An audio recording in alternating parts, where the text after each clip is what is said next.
평소에 우리 주위에서 말을 많이 하는 사람을 바라볼 때에 한마디씩 건네죠. 입으로 흥한 자, 입으로 반드시 망한다.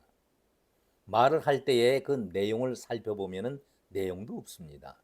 무조건 남을 비난하고 비판하는 그런 말을 쏟아내는 사람들을 우리가 자주 보게 되는데, 우리 정치판에서는 정치인들은 평소보다도 말을 많이 합니다.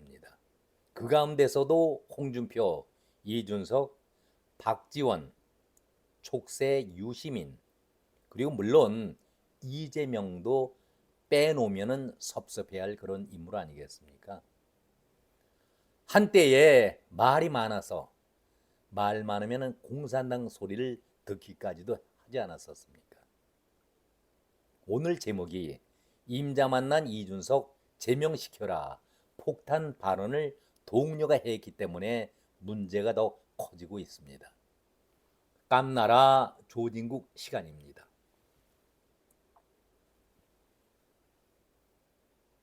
말을 잘못해서 자신은 물론이고 패가 망신을 당한 사람이 어디 한 둘이겠습니까마는, 우리 정치판에서는 이 정도는 아주 점잖은 발언이다 라고 넘어가는 경우가 많이 있습니다. 청문회 때라든가 상임위원회에서의 발언하는 것을 보면 배지를 달고 있는 의원은 분명한데, 상식 이하의 막말과 거친 말을 쏟아내는 경우를 우리가 흔히 보면서 저 사람도 정말 배지를 단 의원일까 한심하다, 이런 말씀들을 자주 하지 않습니까? 저 역시 이 시간을 통해서 여러 차례 말에 대한 주의를 환급시킨 적이 있었습니다. 당나라 때죠.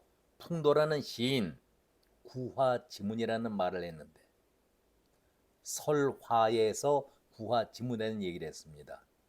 입을 통해서 재앙과 화가 오게 된다. 그러니 입 조심하고 말 조심하고, 같은 말을 하더라도 가볍게 하지 말고 신중하게 말을 해야 한다. 말에 대한 중요성을 여러 차례 강조한 것이 풍도의 뜻이었습니다. 입을 통해서 재앙과 화가 쏟아진다. 중요한 얘기 아니겠습니까? 풍도가 천년이 훨씬 넘는 옛날 당나라 때 사람인데, 이준석과 같은 그런 가벼운 정치인들이 나올 것을 예상해서 이런 귀한 말을 했다라고 저는 생각이 듭니다. 풍도는 당나라 때의 시인이면서 고위 관리였습니다. 임금을 여럿 모셨고 20년 동안 명재상으로서 이름을 날렸던 그러한 정치가였습니다. 안철수 의원은 이준석이가 볼 때의 아버지 뻘이 있죠. 그리고 큰 형님 뻘입니다. 안철수가 1962년생, 이준석이가 1985년생, 무려 나이 차이가 23살입니다. 그런데도 안철수를 향해서 이준석이가 개 새끼 운운할 정도까지 험한 말을 쏟아내지 않았었습니까? 여기에 대해서 인유하니 이준석이를 한마디로 정리했습니다. 도덕이 없다. 그런데 도덕이 없는 것이 그 부모의 책임이다. 무슨 얘기입니까? 그 집안이 되먹지 않은 집안이다. 부모도 똑같은 그런 모양이다. 얼마나 험한 비난입니까? 쌍꺼들의 집안이다라는 얘기 아니겠습니까? 되먹지 못한 집안, 여기에 무슨 부연이라든가 설명이 필요하겠습니까? 그런데 이런 천방지축 날뛰는 이준석에게 임자가 제대로 나타났습니다. 바로 손솔, 진보당의 새로운 의원, 비례대표 승계를 받았던 손솔이 의원 선서를 끝내고 인사말을 하게 돼 있죠. 이 자리에서 한마디 했는데, 이준석을 제명시켜라, 폭탄 발언이죠. 첫 인사 자리에서 동료 의원을 제명시켜라. 그 이유는 6.3 대선 토론장에서 여성 특정 신체 부위와 관련해서 폭력적인 발언을 했다라고 그 이유를 들고 있습니다. 그러면서 손솔은 첫 인사 자리에서 이 말씀을 드려도 되나 고민을 많이 했지만 지금도 진행 중인 사안이고 국회가 함께 해결해야 할 일이기 때문에 용기를 냈다. 그리고 부연하기를, 설명하기를 답은 하나였다. 이준석이가 TV 토론 생방송 중에 내뱉은 충격적인 발언에 대해서 우리 모두가 젊은이들을 얘기하는 것이죠. 한 방 얻어맞았는데 그래도 손솔은 수년 동안 어려운 틈을 비집고 진보 정치를 꾸려오던 제 자신조차도 이렇게 힘든데 평범한 우리 청년들은 오죽했겠나. 그 고통스러운 마음과 참담함이 모여서 이준석의 제명을 요구하는 국회 국민청원이 무려 단시일 내에 59만 명을 돌파하지 않았는가. 5만 명만 되면은 국회에서 입장을 발언을 표해야 하는데 무려 10배가 넘지 않습니까? 지금도 계속 청원이 이어져 가고 있는데 그렇다면은 국민의 요청에 따라서 국회가 답변을 해야 한다. 물이 위에서 아래로 흐르듯이 혐오도 그러하다. 아니 더 멀리 퍼져나간다. 정치인의 말에 책임이 따른다는 것을 단호하게 보여줘야 혐오와 차별을 피할 수가 있다. 아주 당찬 얘기죠. 할 말 할 얘기를 거침없이 젊은이답게 쏟아냈습니다. 여러분들 입장을 한번 바꿔놓고 생각해 보세요. 의원 선수한 첫날, 기분 좋은 날인데 동료 의원을 징계해라, 그것도 제명시켜라, 폭탄 발언할 수가 있겠습니까? 저는 이준석을 바라볼 때마다 참 묘한 성격을 지니고 있다. 이준석도 85년생이니까 40살 아니겠습니까? 그런데 젊은이라고 자칭하면서 남녀를 갈라치게 하고 있습니다. 참 묘한 성격입니다. 그러니까 확실하게 남자들만이 나를 지지해도 충분히 내 지지율을 확보할 수 있다라는 자만심에서 나온 얘기일까요? 여성 비하 발언, 군대 문제 등 여러 가지 복합적인 그런 발언을 해와서 구설수에 오르지 않았었습니까?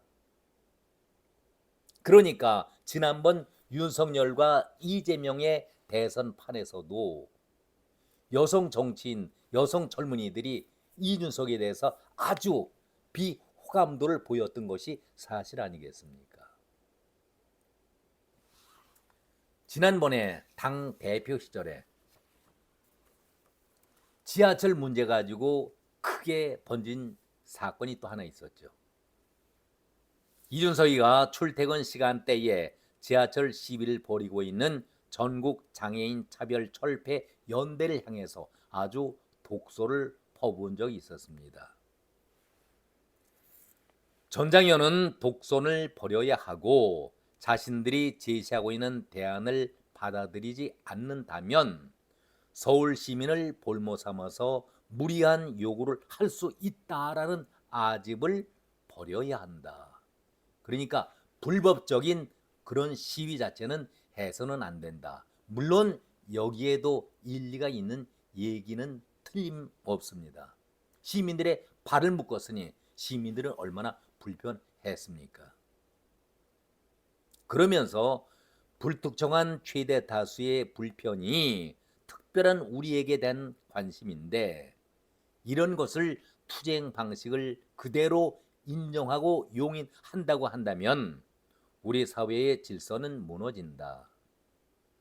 전장현이 무조건 현재의 불특정 다수의 불편을 볼모로 삼는 그런 시위 방식을 중단할 것을 강력하게 요구한다. 이래서 일부 시민들은 이준석의 발언에 동조를 보이기도 한 것도 사실입니다. 그러나 많은 시민들이 불편을 감수하면서도 전장현의 그 고충, 아픔을 이해하면서 이준석의 발언이 너무나도 일방적으로 치우치지 않았나, 정치적인 발언을 하지 않았나 이렇게 비난해왔고, 이러한 모든 것이 이준석에 대해서 비호감도가 이재명처럼 40%가 넘는 비호감도를 보이고 있는 것 아니겠는가, 그런 문제를 지적하고 싶습니다. 아니, 이렇게 철딱선이 없는 발언을 하면서 표를 달라, 나를 지지해 달라 하면은 어느 누가 마음으로부터 이준석을 지지하겠습니까? 이준석의 멘토를 하고 있는 김종인마저도 이런 추세로 가게 된다면은 대단히 불안하다, 큰 정치인이 못 될 것이다 라고 걱정하고 있는 것도 사실 아니겠습니까?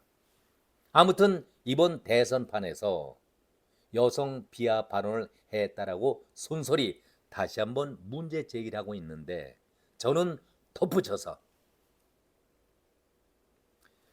이준석이가 너무나도 가볍다, 너무 말이 많다, 너무 깐족되고 있다, 그리고 위아래 안철수에게 대하듯이 위아래 예의가 없다, 그런 점을 지적하고 싶습니다.